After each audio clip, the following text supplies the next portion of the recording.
Ciudad de México. Estudios Churubusco. Finales de 1956. El aire huele a polvo de escenario, a pintura fresca sobre cartón piedra, a café negro que nadie ha terminado.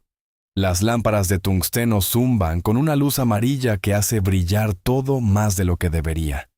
Hay 300 personas en ese complejo esa mañana.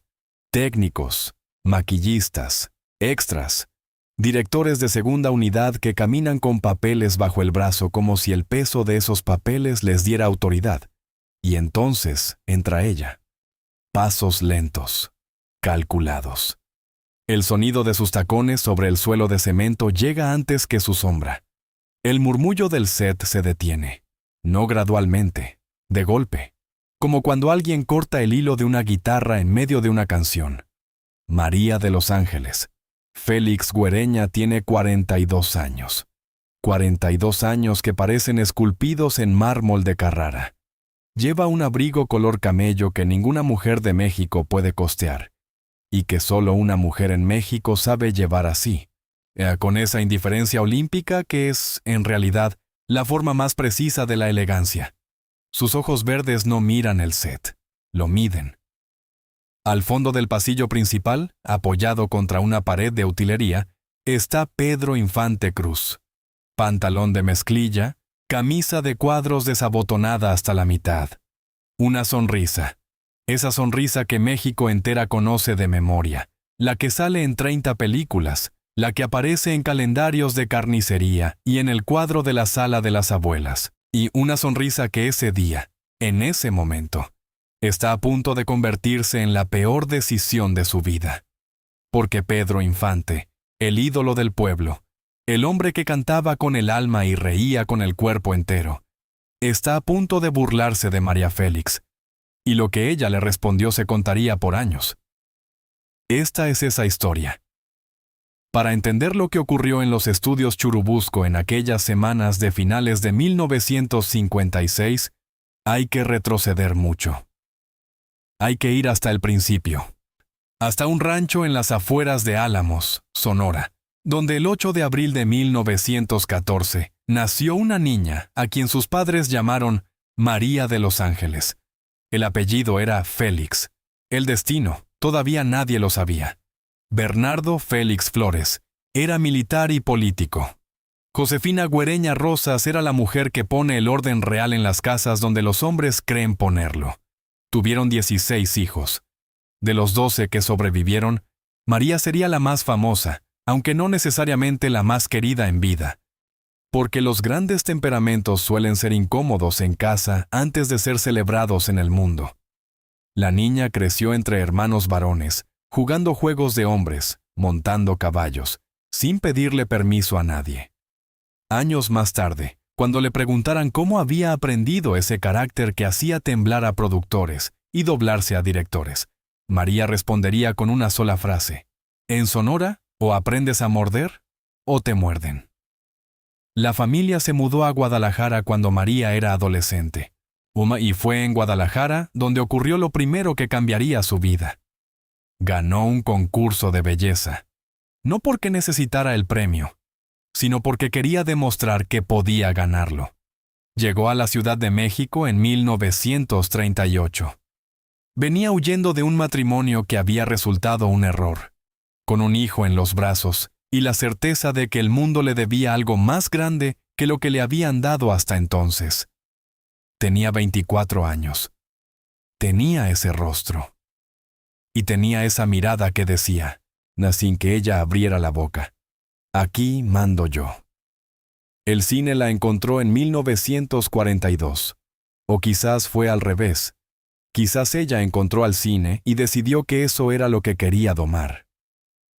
El director Fernando Palacios la vio en una fiesta y le ofreció el papel principal en El Peñón de las Ánimas. Ella aceptó. La película se estrenó ese mismo año y México se quedó sin respiración. No era solo la belleza, era algo más inquietante que la belleza. Era la forma en que María Félix miraba a la cámara como si la cámara fuera un hombre que necesitaba que le pusieran límites. Era la forma en que sus personajes nunca pedían permiso, nunca esperaban que nadie las rescatara, nunca bajaban la cabeza.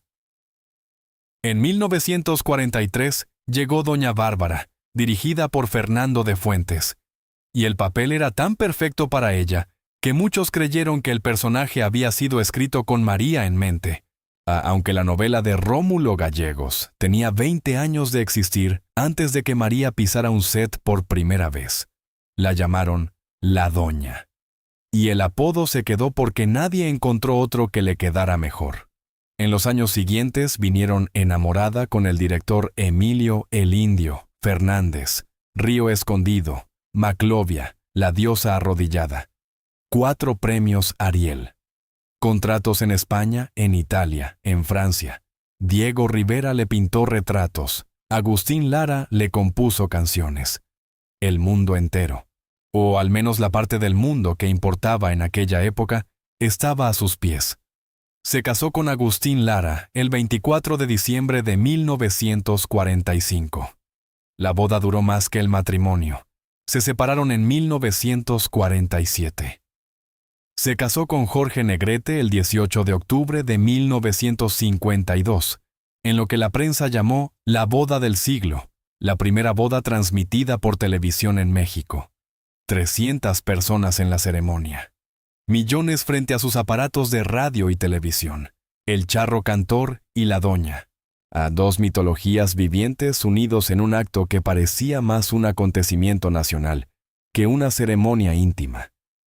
Pero Jorge Negrete murió el 5 de diciembre de 1953. Tenía 41 años.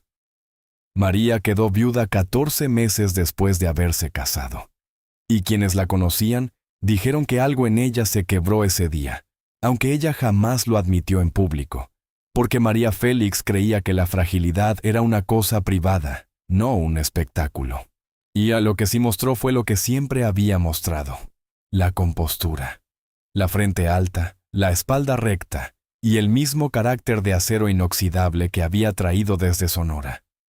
Para 1956, María Félix era mucho más que una actriz. Era una institución. Era el símbolo de algo que México quería ser y no siempre lograba.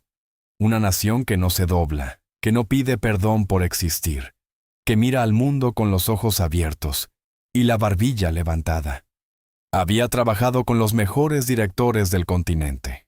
Sí, había rechazado papeles que consideraba indignos. Había negociado sus contratos ella misma en una época en que las actrices firmaban lo que les ponían enfrente sin leer la letra chica. Había hecho 43 películas, y en ninguna de ellas había aceptado un papel que la rebajara. Hasta que llegó la propuesta de Ismael Rodríguez. El guión se llamaba Tizoc, Amor Indio. La historia era la de un indio de la sierra de Oaxaca llamado Tizoc, que se enamoraba perdidamente de una mujer criolla llamada María, una mujer de ciudad, de otro mundo, inalcanzable. El papel masculino estaba destinado a Pedro Infante. El papel femenino, según la visión del director Ismael Rodríguez, era perfecto para la doña. María leyó el guión y respondió de inmediato. Respondió que no. No lo dijo con educación, no lo dijo con rodeos, lo dijo como ella decía todo, de frente a sin anestesia. Ese guión es una fantasía occidental sobre la cultura indígena, declaró en una entrevista que circuló por toda la industria. Es una historia romantizada y simplificada de algo que merece más respeto. Y después, con esa capacidad suya para el remate brutal, añadió: además, ¿yo con cara de virgen? Por favor. La frase se convirtió en chiste de cantina antes de que terminara la semana. Pero Ismael Rodríguez no se rindió. Y Pedro Infante tampoco. Porque hay un detalle que casi nadie conoce sobre la producción de Tizoc. Pedro Infante llevaba años queriendo trabajar con María Félix, no por capricho, no por estrategia comercial, sino porque Pedro, debajo de toda esa camaradería y esas bromas, era un hombre que reconocía el talento ajeno con una generosidad que no siempre fue correspondida. Y para él, trabajar con la doña era la cima. Era el Everest. Era la película que haría que todo lo anterior tuviera sentido. Fue a buscarla. No mandó mensajero. No habló por teléfono. Fue personalmente a tocarle la puerta, con flores que había comprado en el mercado de Jamaica, no en floristería, porque Pedro Infante compraba sus flores en el mercado, como cualquier persona del pueblo que él era. Según contó María años después en sus memorias, Pedro llegó con un regalo adicional, un comedor estilo colonial que él mismo había tallado en su taller de carpintería, porque Pedro era carpintero antes de ser ídolo. Y seguía haciéndolo cuando nadie lo filmaba. Un comedor de 8 sillas, trabajado en madera de cedro, con incrustaciones labradas a mano. María recibió las flores, recibió el comedor, y siguió diciendo que no. Pero algo pasó en aquella conversación. Algo que María no describió con detalle, pero que los que estaban cerca del proyecto pudieron intuir.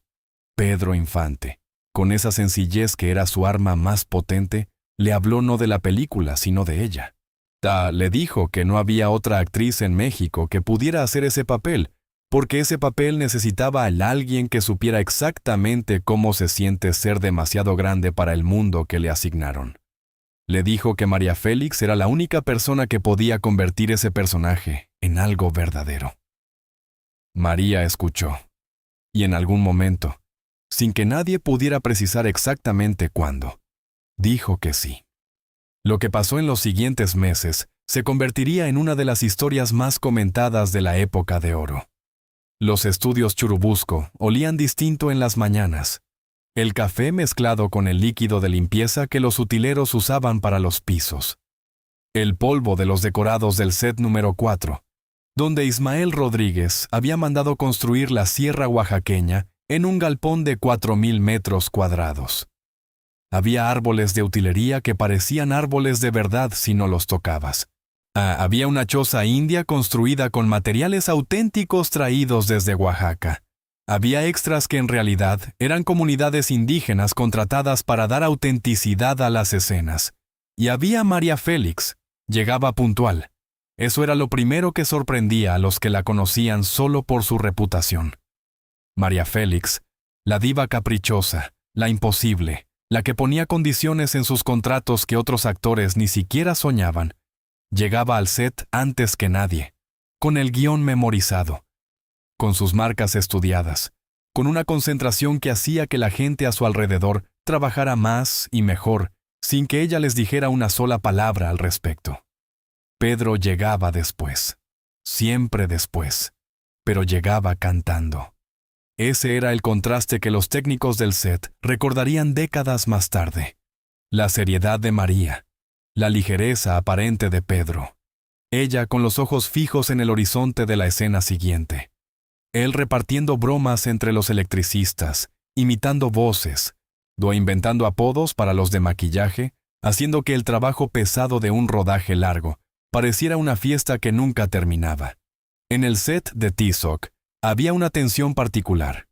No era hostilidad, era algo más complejo. Era el encuentro de dos mundos que el cine mexicano había mantenido separados.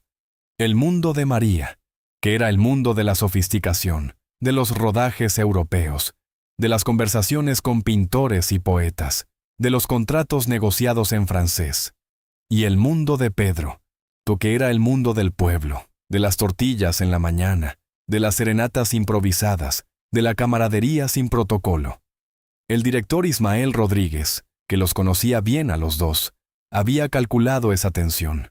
La necesitaba, porque la historia de Tizoc era exactamente eso.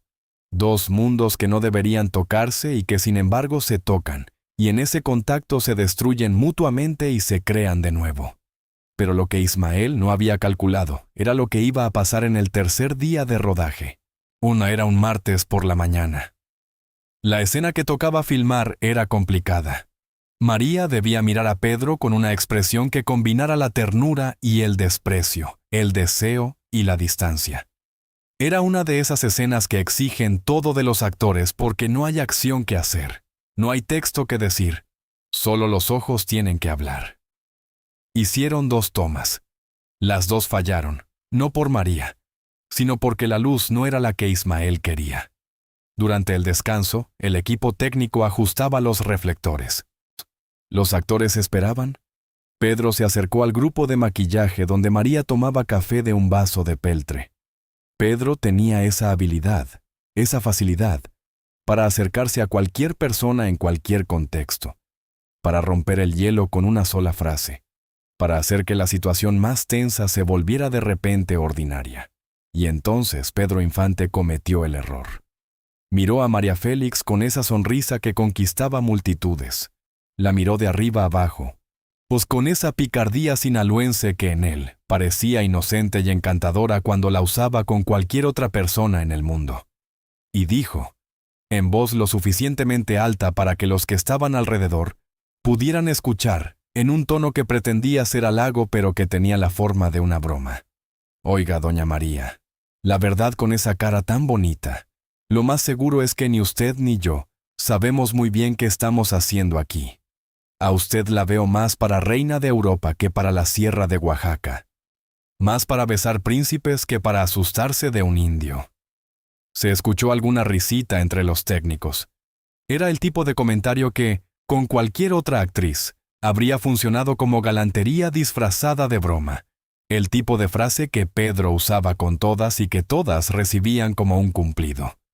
El silencio duró exactamente 4 segundos. María Félix no giró la cabeza de golpe, no lo miró con enojo. Hizo algo peor. Lo miró con calma. Con esa calma específica que en ella no era tranquilidad, sino control absoluto. La calma de quien sabe exactamente lo que va a decir, y sabe, también, que lo que va a decir no tendrá respuesta posible. Dejó el vaso de café sobre la mesa de utilería, con una lentitud deliberada, con el mismo cuidado con que se pone una pieza en un tablero de ajedrez cuando ya se ha calculado el jaque mate. Y entonces habló. Pedro, con todo respeto, usted confunde los géneros. No vine aquí a buscar su aprobación sobre mi cara. Mi cara me la gané yo sola en 43 películas mientras usted todavía cantaba en Sinaloa. Usted tiene razón en una cosa, yo no tengo cara de virgen, pero yo tampoco vine aquí a ponerme de rodillas. Eso se lo dejo a los que sí saben hacerlo. Pausa. 1 segundo. 2. Y luego, sin subir el tono ni una décima, mirándolo directamente a los ojos. Y si tiene dudas sobre qué hace yo en este set, no le recomiendo que le pregunte al señor Rodríguez. Él sabe perfectamente para qué me contrató, no para que usted me cuente chistes. Dio media vuelta. El set quedó en silencio total. Un silencio que los técnicos describirían años después como el silencio que hay antes de un terremoto. Ese segundo entre cuando la tierra tiembla y cuando todos se dan cuenta de que la tierra está temblando. Pedro Infante siguió de pie donde estaba. La sonrisa se le había congelado en el rostro. No era exactamente vergüenza, era algo más complejo. Era el descubrimiento, para un hombre acostumbrado a que todos lo quisieran, de que hay mujeres en el mundo a las que no basta con la sonrisa, a las que no basta con el encanto. Mujeres que exigen que se las trate como lo que son. Uno de los electricistas contaría después que Pedro tardó varios segundos en reaccionar, y que cuando finalmente lo hizo, se limitó a decir, en voz baja, para nadie en particular, pues sí, tiene razón. Lo que Pedro dijo se repitió por años, pero lo que María respondió se contó por décadas. Hay un detalle de esa mañana que casi nadie conoce, y que proviene del testimonio escrito del asistente de dirección Roberto Garibay, quien trabajó en ese rodaje, y dejó sus memorias en un cuaderno que su familia conservó durante 22 años antes de hacerlo público. Según Garibay, lo que ocurrió después del intercambio entre María y Pedro no fue el distanciamiento que cualquiera habría esperado. Ismael Rodríguez llamó a los actores para retomar la escena, y en esa toma, la tercera del día, algo había cambiado. La mirada que María le dirigió a Pedro en esa escena, la mirada que el director llevaba 2 días intentando capturar, esa combinación imposible de ternura y distancia, de deseo y desprecio, resultó perfecta. Perfecta en la primera toma. Ismael Rodríguez no lo podía creer. Pidió silencio en el set. Revisó la cámara. pidió que corrieran el rollo revelado esa misma tarde en el laboratorio del estudio. Y cuando vio el material, llamó a su asistente y le dijo, en voz baja para que nadie más lo escuchara. Pedro le dio exactamente lo que necesitaba. No se refería a las bromas. No se refería a la provocación. No se refería a algo que solo los directores que conocen profundamente a sus actores pueden ver. Que a veces un personaje no aparece hasta que alguien en el set empuja al actor a encontrarlo. María Félix había encontrado a su personaje en el momento en que Pedro Infante la había obligado a defender su dignidad. El arte de la cámara capturó lo que no se puede fingir. Eso lo supo Ismael Rodríguez esa tarde, frente a los Rushes. Y eso lo supo María Félix muchos años después. Sí, cuando habló de aquel rodaje con una admiración que sorprendió a todos los que la escucharon. Pedro Infante era el mejor actor mexicano. Lo que hacía con los ojos no lo podía hacer nadie más. Era una cosa natural en él, como cantar o respirar. Nadie le preguntó qué había pasado aquel tercer día de rodaje, y ella no lo contó. Pero esa frase quedó registrada en una entrevista de 1978 en la revista Hola de España, y quienes conocían la historia entendieron exactamente a qué se refería. Las semanas siguientes en el set de Tizoc tuvieron una textura distinta. No es que Pedro y María se hubieran hecho amigos. La doña no hacía amigos en los rodajes con la facilidad con que los hacía Pedro. Pero había entre ellos algo que los técnicos reconocían y que Ismael Rodríguez cultivaba con cuidado. Un respeto mutuo que era, en el fondo, más valioso que la amistad. Pedro había aprendido la lección. No intentó más bromas, no más galanteos de mercado. Cuando María llegaba al set, a Pedro la saludaba con una inclinación de cabeza que en él, un hombre que no inclinaba la cabeza ante nadie, era una señal inequívoca. Los maquillistas lo notaron. El director lo notó. Y lo más significativo, María lo notó. En sus memorias, la doña escribió sobre aquellos días con una precisión que desconcertaba. Pedro tenía la rara habilidad de aprender rápido. No de las palabras, de las consecuencias. Después de ese primer episodio en el set, Ara se convirtió en el compañero más profesional con el que trabajé en mi carrera. Y eso, viniendo de alguien que había trabajado con los mejores directores de 3 continentes, no es un cumplido menor. Pero la historia de Tizoc tiene otra dimensión. Una que se convierte en algo cercano a la tragedia, cuando se conocen los hechos completos. La película terminó de filmarse en los primeros meses de 1957. Pedro había dado en ese rodaje lo mejor de sí mismo, a lo que muchos consideran su actuación más madura y compleja. El Oso de Plata del Festival Internacional de Cine de Berlín, que recibiría póstumamente como mejor actor, confirmaría esa evaluación. Tizoc no era una película perfecta. María tenía razón en sus críticas al guión, pero las actuaciones de sus protagonistas la elevaban por encima de sus limitaciones.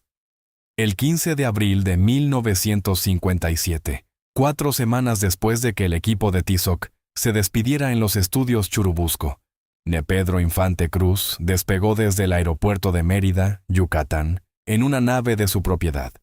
Tenía 39 años. Era piloto además de carpintero, actor y cantante. Coleccionaba habilidades como otros coleccionan medallas, no para exhibirlas sino porque le gustaba hacerlas. El avión no llegó a su destino. México se enteró a lo largo de ese lunes de una manera que solo ocurre con las noticias que no se pueden creer. Lentamente, en oleadas, con incredulidad primero, con llanto después. Asistieron a su entierro en la Ciudad de México. No es una exageración periodística, es el número que documentaron los archivos fotográficos y los registros de la policía capitalina. 300,000 personas en las calles, llorando a un carpintero de Mazatlán que se había convertido en el espejo donde México quería ver su propio rostro. María Félix se enteró de la muerte de Pedro en París, donde estaba entonces. Los que estaban cerca de ella en ese momento no recordaron palabras. Recordaron un silencio. Un silencio de los que no tienen duración precisa porque duran lo que tienen que durar.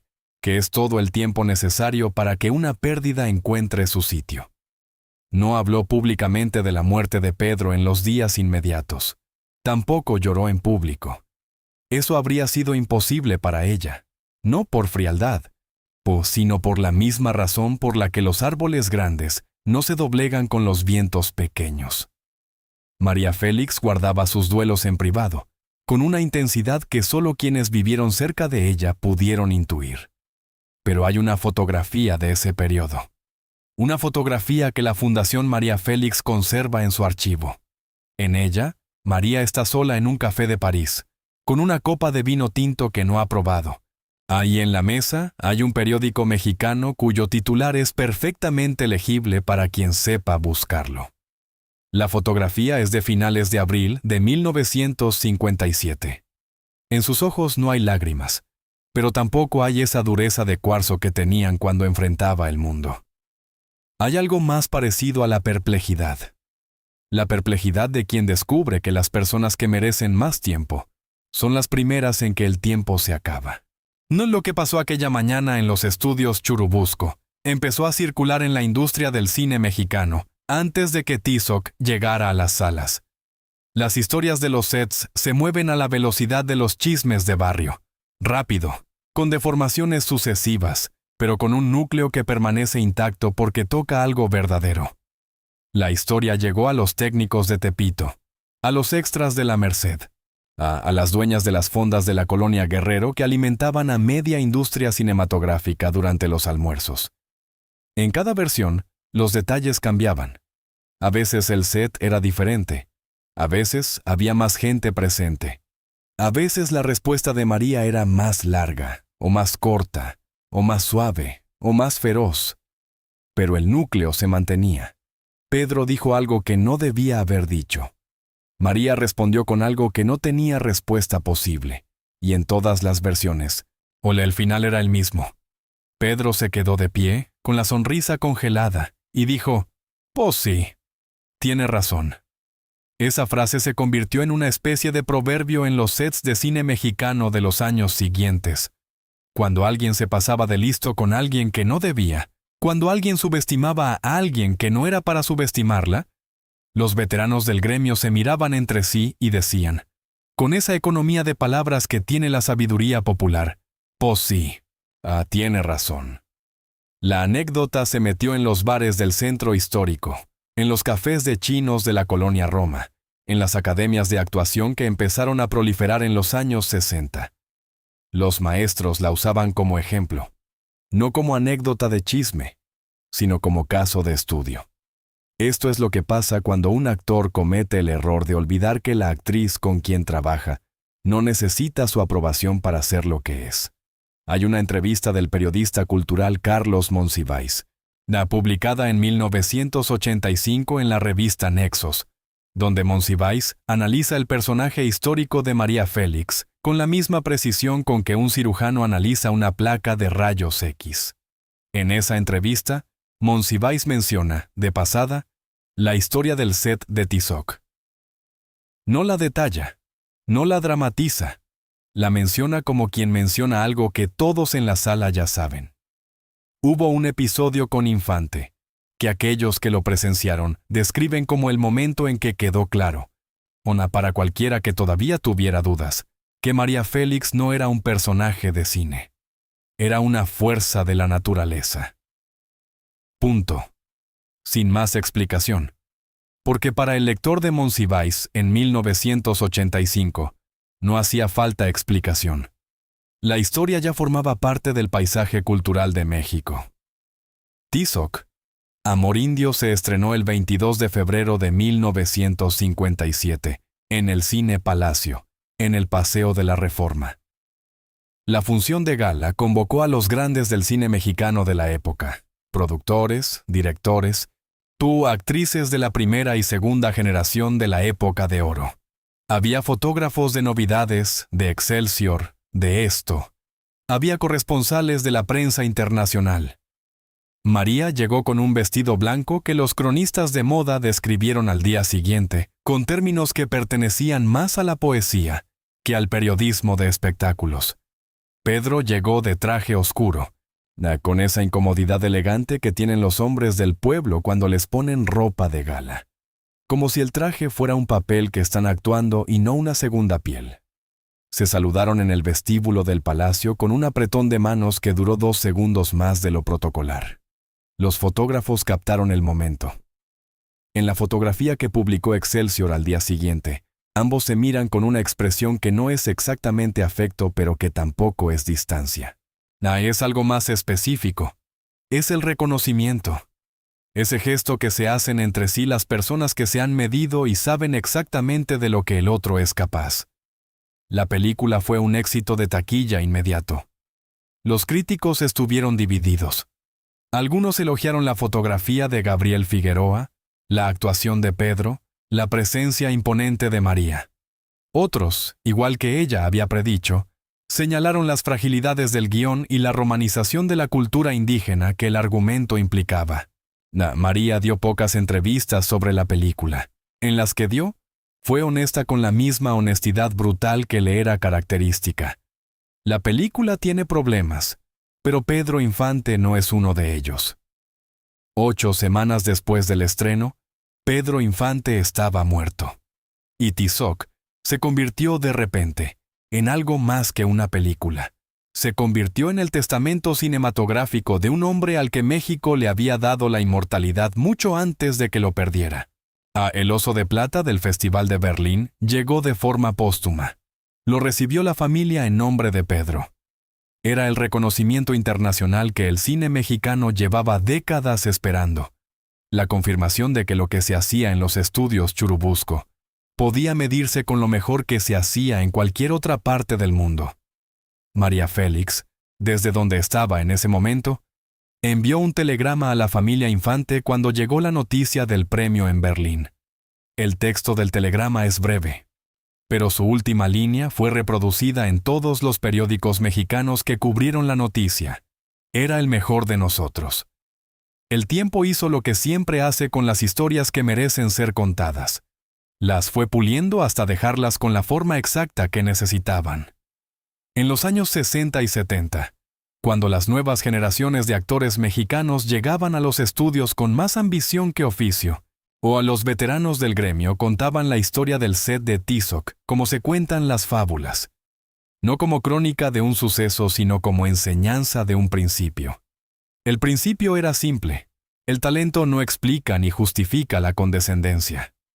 La fama no es una licencia para tratar al otro como si fuera de menor estatura.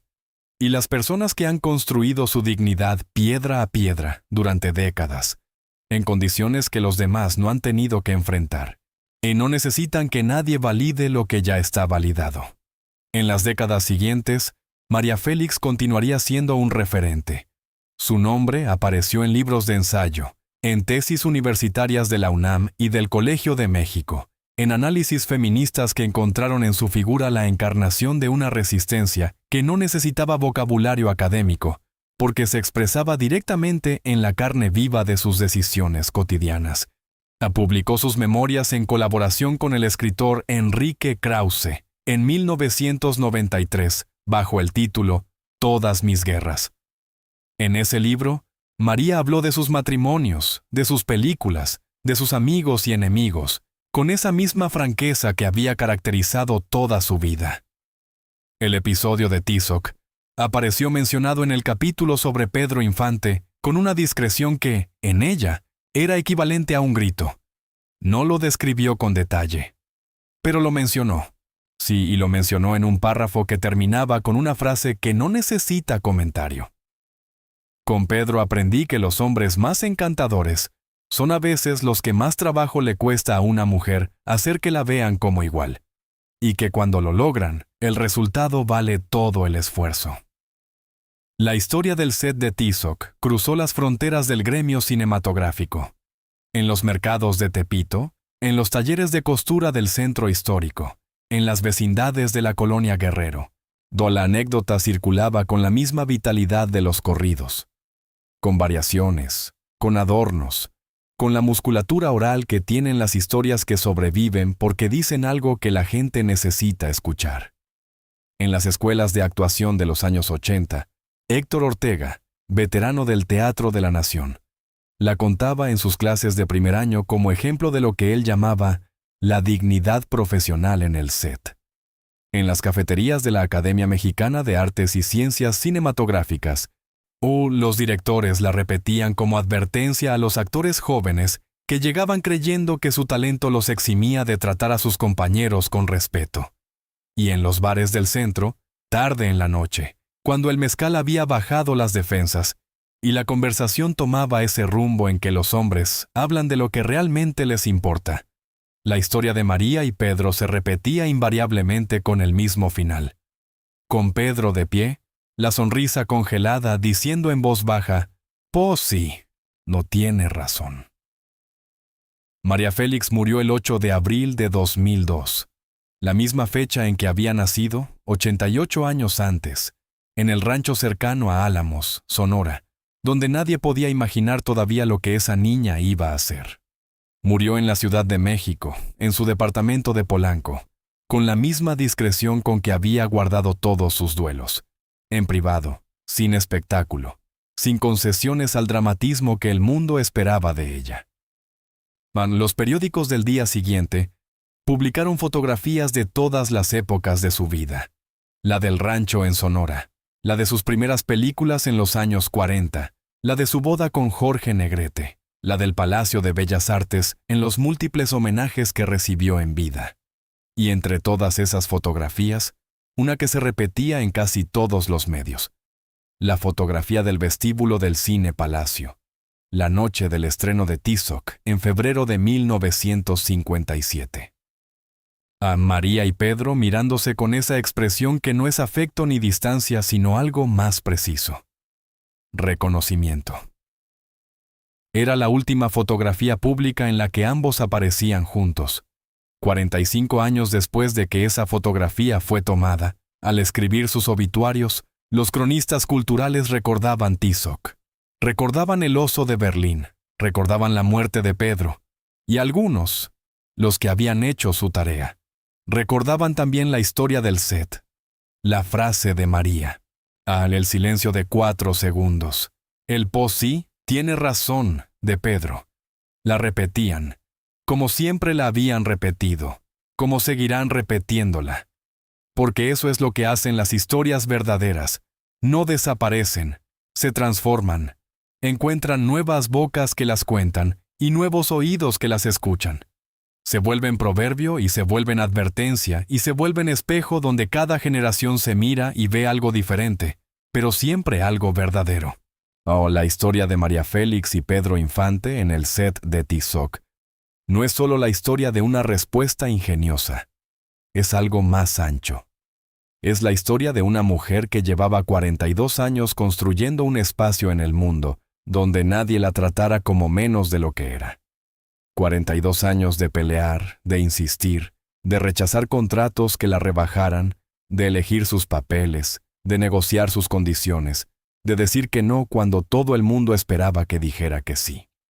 42 años de demostrar, película por película, entrevista por entrevista, decisión por decisión, que el talento no tiene género y que la dignidad no se regala. Se construye y se defiende. Y es también la historia de un hombre que, en su mejor momento, fue lo suficientemente grande para reconocerlo. Pedro Infante no fue el antagonista de esa historia.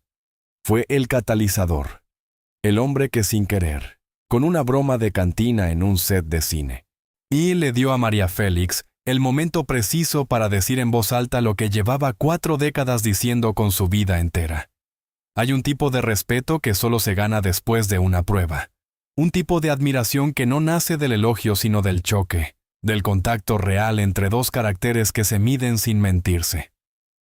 El respeto que Pedro Infante le tuvo a María Félix después de aquel martes en los estudios Churubusco era de ese tipo. Era el respeto ganado en el terreno, no cedido por conveniencia. Y María lo reconoció. Porque María Félix, debajo de toda esa armadura que la historia popular construyó alrededor de su nombre, era también capaz de reconocer la nobleza cuando la veía. Incluso cuando venía de donde menos se esperaba. Era el mejor de nosotros. Esa frase, ese telegrama enviado a la familia Infante cuando llegó la noticia del oso de Berlín, dice todo lo que hace falta decir sobre lo que pasó entre ellos. Y dice que el arte tiene la capacidad de transformar los encuentros difíciles en algo que dura más que los encuentros fáciles. Dice que dos personas pueden empezar en el conflicto y terminar en la admiración sin que ninguna de las dos renuncie a lo que es. Dice que hay personas que merecen más tiempo del que el tiempo les da. Y dice, también, que lo que se construye con dignidad, con trabajo, con la disposición de no doblarse aunque el mundo empuje, no desaparece cuando las personas que lo construyeron ya no están. Permanece. En los libros, en los archivos, en las películas que siguen proyectándose en cinematecas de todo el mundo, en las bocas que repiten la historia en los bares del centro, tarde en la noche, cuando el mezcal ha bajado las defensas, en las clases de actuación donde los maestros todavía usan el caso para enseñar lo que no está en ningún manual. Y en el silencio de 4 segundos que precedió a una respuesta que nadie que la escuchó olvidó jamás. ¿Alguna vez tuviste que defenderte de alguien poderoso? ¿Alguna vez estuviste en ese momento en que el mundo esperaba que bajaras la cabeza y tú decidiste, a pesar de todo, no hacerlo? Cuéntamelo en los comentarios. Me interesa saber cómo lo hiciste. Si esta historia te llegó, si sentiste en ella algo que vale la pena recordar, suscríbete a este canal. Aquí contamos las historias de los que construyeron México con sus manos, con su voz, con su carácter. Las historias que los libros de texto no tienen tiempo de contar, pero que viven en la memoria de los que las vivieron y en la boca de los que las heredaron. Y mientras existan personas dispuestas a levantarse en el momento exacto en que el mundo las invita a arrodillarse, habrá historias como esta que merezcan ser contadas, escuchadas y pasadas de generación en generación, de boca en boca, y de corazón en corazón, como las cosas que verdaderamente importan.